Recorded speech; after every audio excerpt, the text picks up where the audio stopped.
অনেক আলাপ শুনে একটা মানে গুরুত্বপূর্ণ মনে হলো আর কি, যে পয়েন্ট, যে কনসাসনেস, হিউম্যান কনসাসনেস, যে আমাদের সমাজে মানব ইতিহাসে যতগুলো পরিবর্তন দেখতেছি আমরা, নানান প্রযুক্তির পরিবর্তন, চিন্তার পরিবর্তন, যত পরিবর্তন হোক, সবসময় মানুষের একটা গুরুত্বপূর্ণ জায়গা, বেসিক জায়গা হচ্ছে কনসাসনেস।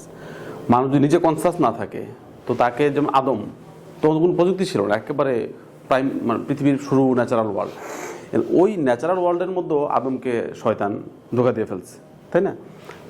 তাহলে ধোঁকা দিয়েছে কেন? তার কনসাসনেসের অভাব। তাহলে আমরা যত বেশি প্রযুক্তির ক্ষেত্রে ডেভেলপমেন্ট যদি আগাই, তো প্রযুক্তি আমাদের যেভাবে অনেকগুলো বড় লম্বা সম্ভাবনা নিয়ে আসে, অ্যাট দ্য সেম টাইম বড় ক্ষতির সম্ভাবনা নিয়ে আসে। যেমন মনে করেন পারমাণবিক অস্ত্র যখন আবিষ্কার হয়, এরা যেমন মানুষের অনেক সম্ভাবনা নিয়ে আসছে, অ্যাট দ্য সেম টাইম আবার বড় ধরনের ক্ষতির বিষয় নিয়ে আসছে। তাহলে আমরা কোনটা অ্যাকসেপ্ট করবো, কোনটা অ্যাকসেপ্ট করবো না, এটার জন্য আমরা যদি কনসাস না থাকি, তাহলে আসলে সবই খারাপ হয়ে যাবে। আবার যদি আমরা এটাকে পজিটিভলি ইউজ করি, তাহলে এটা আমাদের অনেক মঙ্গলজনক হয়। যেমন মনে করি এআইয়ের ব্যাপারটা, আমরা এআইটাকে যদি ভালোভাবে ইউজ করি, তাহলে আমাদের ভালো কিছু নিয়ে আসবে, খারাপভাবে ইউজ করলে খারাপভাবে নিয়ে আসবে। যেমন আমার ইন্টারেস্ট হচ্ছে ধর্মতাত্ত্বিক জায়গায়, তো আমি দেখলাম যে আমাদের সমাজে অনেক বড় বড় স্কলার থাকে, ধর্মতাত্ত্বিক থাকে, অথবা সমাজবিজ্ঞানী থাকে, বাইরে হচ্ছে লয়ার আছে। তো নর্মালি যারা ধর্মতাত্ত্বিক, তারা চিন্তা যখন প্রসেস করে আমাদের সামনে হাজির করে, যেটা ফতুয়া বলে, তো ফতুয়াটা দিতে গেলে তারা তাদের নিজস্ব আকিদা দ্বারা অবসেসড হয়ে ফতুয়াটা দেয়।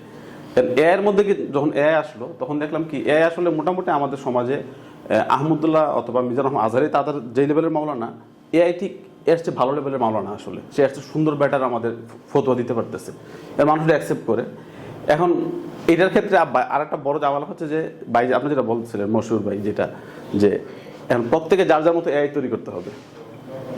এখন প্রত্যেকে যার যার মতো এআই তৈরি করলে আবার প্রত্যেকে আবার নতুন নতুন জামালা তৈরি হবে। আবার যেমন মনে করেন যে আপনি বলেন যে জাপান এক ধরনের নিজস্ব এআই তৈরি করতেছে, তারপর এই যে কি বলে দুবাই করতেছে, কিছুদিন পরে এটা চলে আসবে আকিদার মধ্যে, যেমন সালাফি এআই, তারপর মনে করেন যে আল কায়দা এআই, মানে প্রত্যেকে যার যার ভার্সনের মধ্যে এআই তৈরি করবে, ঠিক আছে? আসলে আমাদের ইন্টারনাল যে ঝামেলা যেটা আছে অথবা সম্ভাবনা আছে, এইটাই আসলে এইটাই রিফ্লেক্ট হয়। তো বাইবেলে একটা খুব বিখ্যাত কথা আছে, যে শুরুতে জেনেসিসে, যে god created man in his own image, যে মানুষ তার নিজের ইমেজে, নিজের চিন্তা, জ্ঞান, বোধ, আকল, এটা দিয়ে আসলে মানুষকে, জগৎকে তৈরি করছে। আর মানুষের মধ্যে এই নেচারটা আসলে ইনবিল্ট, মানে গড থেকে পাওয়া, যে মানুষ কোনোদিন সৃষ্টি করলে সে তার নিজের নেচারে সৃষ্টি করে। তো যার ফলে এআই আসলে আমাদের বাইরের ভিন্ন কিছু না। এআই আরেকটা যেটা বলা হয় যে এআই আলাদা এন্টিটি, যেমন হি, সি। এআই আমার কাছে মনে হচ্ছে এআই হচ্ছে একটা জাস্ট একটা মেকানিক্যাল ব্যাপার। এটার সাথে আসলে মানুষের যে এজেন্সি, সত্তাগত বিষয়, এআইয়ের কোনো ওই এজেন্সি নেই। এজেন্সি আলটিমেটলি মানুষ তারা কীভাবে ডিরেক্ট করবে, এটার উপর ভিত্তি করে এআই অথবা হোয়াট এভার যেটাই হোক। এটার একটা এআই আমরা কীভাবে ডিল করবো, এটার একটা উদাহরণ দিই আমি, যে একটা মনে করো ডাক্তারের হাতে একটা তোর ছুরি আছে, আর একটা আছে ডাকাতের হাতে। কারণ ডাকাত এই ছুরি দিয়ে কারোর ক্ষতি করবে, আর ডাক্তার যখন কোনো রোগীর অপারেশন চালায় এই একই তরফ ছুরি দিয়ে, ঠিক আছে, এটা দিয়ে সে তার ভালোর জন্য করে।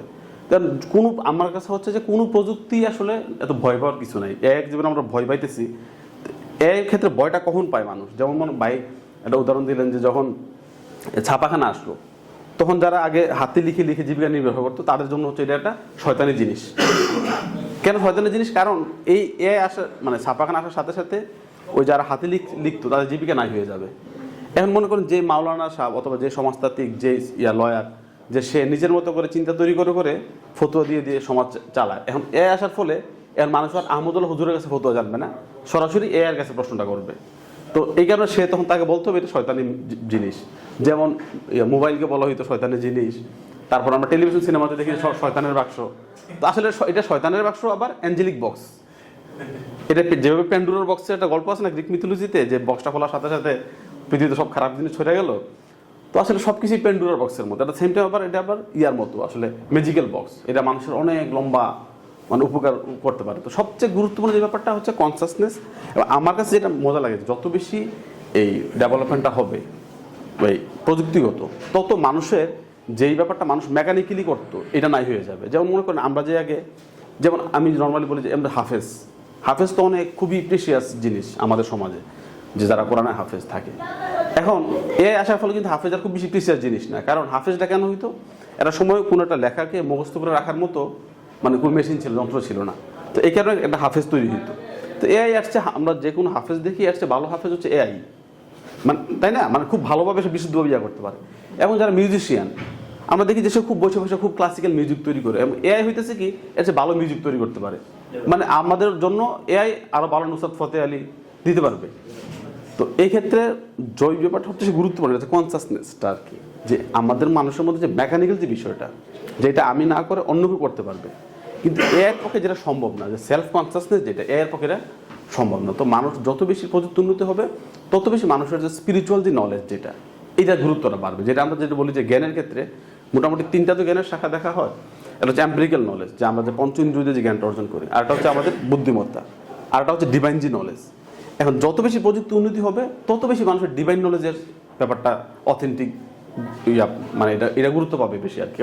এটা তো আসলে মানে অন্য কোনোভাবে ট্রেন্ড আপ হয় না, এটা সরাসরি গডলি গিভেন, এবং আমি আমার আত্মসাধনার ভিতর দিয়ে পাবো। তো এই কারণে এআই আসা মানে হচ্ছে যে মানুষের আসলে মেকানিক্যাল বিষয়টা আলাদা করে ফেলা, এবং মানুষের যে মানবিক যে বোধরা, যা জগৎরা, এইটা বিষয়ে ডিসকভার হবে। সবাইকে ধন্যবাদ। আসসালামু আলাইকুম।